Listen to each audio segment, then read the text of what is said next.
Paris looks like a movie right now. Crowds are everywhere. People shouting, waving flags, smoke in the air, police lined up in full gear. It feels like the whole city has been flipped upside down. So what's going on?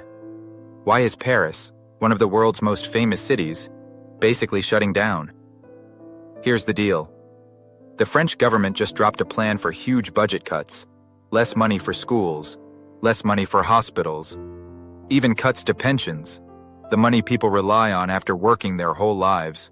Regular people hear that and think, we're the ones paying for this mess. And they've had enough. Imagine this. You're a teacher.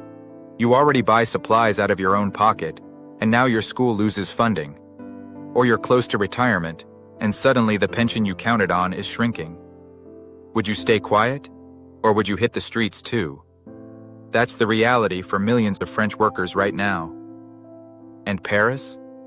It's the loudest. Tens of thousands of people flooding the streets. Buses and trains shut down. Almost half of schools closed. Pharmacies shuttered, shops locked. Daily life isn't just slowed down, it's frozen. Parents can't drop their kids off. Workers can't get to their jobs. It's like the entire city pressed pause. But this isn't just a peaceful march. Things are getting heated. Police have rolled out tear gas. Protesters are tossing bottles and smoke bombs. Some run from the clouds of gas, while others stand their ground, chanting louder. It looks like chaos, but behind it? It's years of frustration boiling over. There's even a name for this movement, Bloquons Tout. Translation, let's block everything. And they mean it. Roads blocked, trains blocked, everyday life blocked. The idea is simple. If the country grinds to a halt, the government can't ignore the people anymore. Now let's look at the other side. The new Prime Minister, Sébastien Lecornu, says the cuts are necessary. He claims France has to tighten the budget to keep things stable. President Emmanuel Macron agrees, calling it discipline, but protesters don't buy it. To them, the rich stay safe while the poor and working class take the hit. They see this not as discipline, but as punishment. And if you know anything about France, you know protests are basically part of its DNA. This isn't the first time people have hit the streets like this.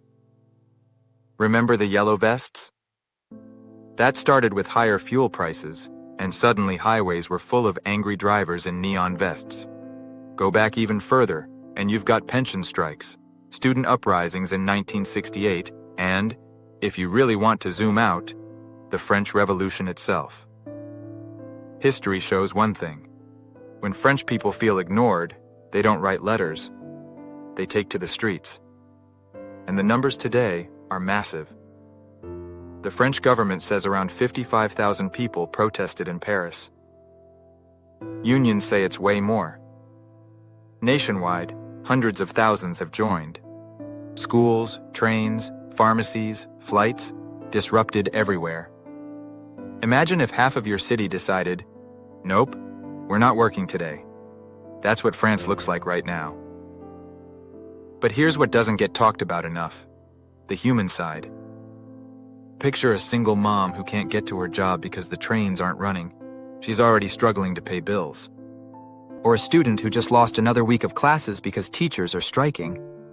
For them, this fight isn't about politics. It's about survival. That's why so many are willing to march, chant, and risk clashing with police.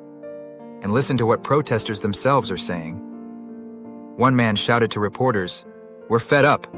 We give everything, and they want more." Another said, "This isn't just about cuts. This is about dignity."